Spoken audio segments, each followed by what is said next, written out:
What is going on, guys? In today's video I will show you the top 3 best greatsword builds in Monster Hunter Wilds. So in this guide I will give you a quick overview of each setup, then I will explain what skills and upgrades should you focus on, then as well we'll see what is the best gear and how to get it, and then finally we will go over the jewels, talismans, your skill rotations, and even different stages of progression, so we would be able to get the highest damage possible and much more. If you are looking for any of these builds on the website for their stats and more specifics, then click my link description or the pinned comment.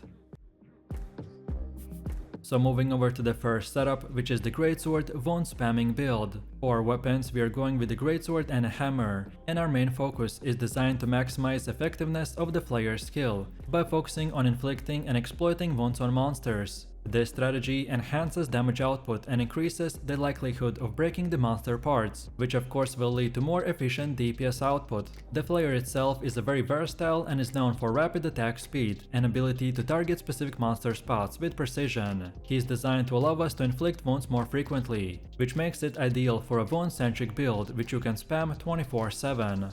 To optimize the wound spam strategy, selecting armor pieces and abilities that complement the flayer's strengths and enhance wound deflection is crucial. So for skills we're using the flayer at level 5, agitator at level 5, attack boost at level 4, then level 3 slugger, level 3 power breaker, level 3 stun resistance and divine blessing. And then the last skills are all at level 1, which are called the charge up, guardian arcvolt's vitality, adaptility, Jin the Had's revolt and resentment. Next up we have equipment, and for greatsword we're using the variancy with the reinforcements like the attack, sharpness, affinity boost and attack boost. While for decorations we go the critical Javel 3, draw Javel 3 and expert Javel 3. Then for the secondary weapon we go the motor Wanqual hammer with the reinforcements like the attack, sharpness and attack boost. While for decorations we go the core Javel 3, attack Javel 3 and charge up attack Javel. Next we have our gear, and on the head we're using the G Arcveld helm with 2 steadfast jewels. Then on the chest we go the commission mail with a steadfast jewel. On arms we have the Dahad shard braces. Then on waist we go the G Arcveld coil with destroyer jewel and protection jewel. Then for legs we go the Dahad shard greaves with the furor jewel. While for talisman we have the chainblade charm 2, and on the mantle we have the rocksteady mantle. And now finally, let's take a look at the gameplay. The core strategy of our wound spam build revolves around consistently targeting and wounding specific monster parts to exploit increased damage from skills like the weakness exploit and the part breaker. We want to focus on the monster weak points or parts that are susceptible to breaking. This not only increases damage output but also leads to additional rewards post-hunt. We also need to utilize the flayer's rapid attacks to keep consistent pressure on the monster. The weapon speed allows for frequent wound infliction, which also aligns with our build's emphasis on the wound spamming. I usually like to stay close to the monster to capitalize on the flayer's short reach. Effective positioning will ensure that attacks land on a targeted area, and this maximizes benefits of our skills. On top of this, we want to monitor the monster's behavior to take the advantage of the agitator skill when the monster is enraged. Additionally, we use the charge attack strategically, leveraging the focus skill to reduce charge times and inflict wounds more rapidly. And given the aggressive nature of our build, managing stamina is vital, so I recommend to equip items or consume consumables that help you in the stamina recovery to maintain relentless pressure on the monster.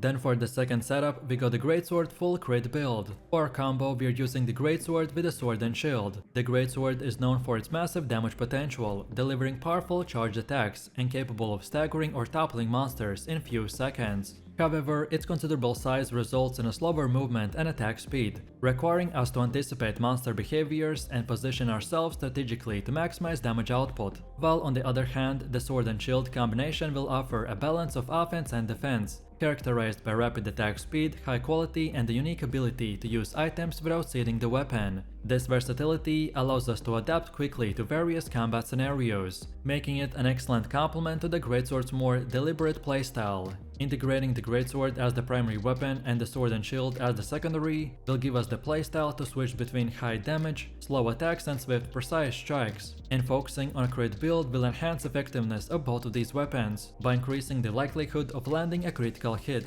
Thereby we can amplify our overall damage to the max. To optimize the full crit strategy, selecting armor pieces and abilities that complement both of our weapons is crucial. So for main skills we're using the critical boost at level 5, agitator at level level 5, weakness exploit at level 5, and constitution at level 5. Then also we got the focus on level 3, coalescence at level 3, and antivirus at level 3. Well then for the last 3 we got all of them at level 1, and they are the handicraft, Gore Magala's tyranny, and the flinch free. Next up we have equipment, and for greatsword we're using the variancy with the reinforcements like the attack, affinity boost, and attack boost. While for decorations we got the critical javel 3, critical javel 2, and focused handicraft javel. Then for the secondary weapon we got the Lala, Acantrophen, sword and shield with decorations like the paralyzer javel 2, crit status level 2, and shield javel. And next we have our gear pieces, and on the head we're using the G Fulgur helm with the phoenix javel, then the Arc Vulcan mail with the challenger javel and the phoenix javel. Then on arms we got the G Arcweld vambraces with 3 physique javels. Then on waist we have the Gore coil with the challenger javel and the phoenix javel, while on the legs we're using the Gore greaves with the challenger javel and 2 sane javels.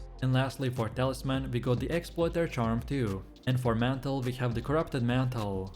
And now finally, let's quickly take a look at the gameplay. We always want to begin the encounters by utilizing the greatsword charge attacks to deal substantial damage, and focusing on the monster weak points to capitalize on the increased affinity from the weakness exploit. When the monster becomes more aggressive, or if you need to reposition quickly, then switch to the sword and shield. This allows for continued pressure with the rapid attacks, and provides the flexibility to use items or block incoming attacks effectively. Both of our weapons will benefit from maintaining high sharpness levels to maximize damage and reduce the chance of attack bouncing from the monster parts. So I recommend to equip skills like the handicraft to extend sharpness, or carry whetstones for on-to-go sharpening. We can also utilize the agitator skill by taking advantage of the moments when monsters are enraged, because your increased attack power and affinity during these periods can lead to significant damage bursts. And finally, your ability to switch between the greatsword and sword and shield allows you to adapt to various combat situations. So use greatsword for deliberate high damage openings, and sword and shield for sustained damage, defense, and item utility.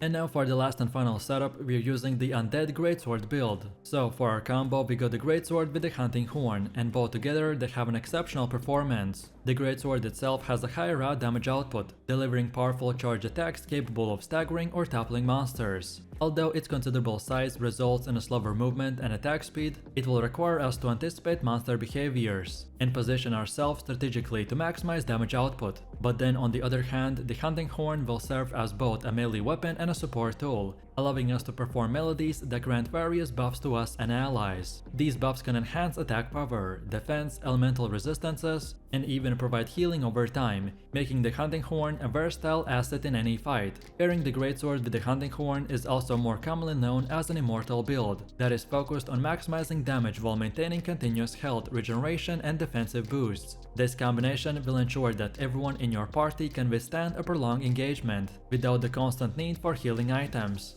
To optimize the Undead Greatsword strategy, selecting armor pieces and abilities that complement both our weapons is crucial. So for our main skills we're using the defensive boost at level 7, then weakness exploit at level 5, then punishing jaw at level 3, then slugger at level 3, then charge master at level 3, then also focus, part breaker, divine blessing, and recovery up, all are at level 3. Next we have the Flayer at level 2, and then the last skills like the Guardian, Arcweld's Vitality, Recovery Speed, Arcweld's Hunger, Convert Element, and Quick Seed all are at level 1. Next up we have equipment, and for the Greatsword we're using the Varanzi with the reinforcements like the attack boost, sharpness, and affinity boost. While for decorations we got the Gambit Core Javel, Charge Core Javel, and the Focus Core Javel. Then on our second weapon we got the Queen Chargemaker Hunting Horn, with decorations like the Sonorous Core Javel, and the Drain Javel. Next we have our gear pieces, and on the head we're using the G Arcweld Helm, with the Tenderizer Javel and the Destroyer Javel. Then on chest we got the Arc Vulcan Mail with the Tenderizer Javel and Destroyer Javel. Then on arms we got the G Arcweld Vambraces with 3 different defensive javels. Then on waist we got the Suya Zash with the Destroyer Javel and 2 Medicine Javels. Then on legs we got the Arc Vulcan Greaves with the Flayer Javel and the Medicine Javel.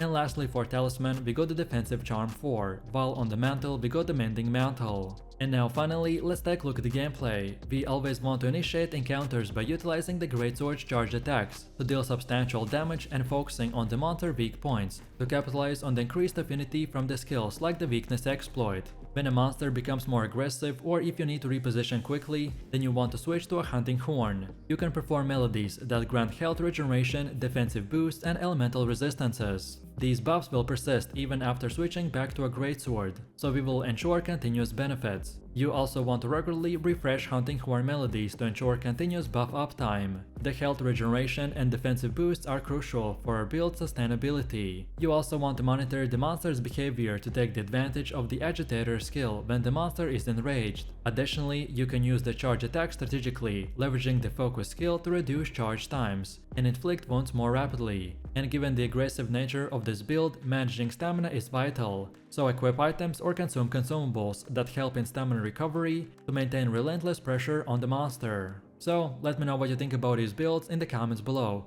If you enjoyed this, then you definitely don't want to miss my previous best builds video, where I showed even more powerful builds, so click the screen now and I'll see you in the next one.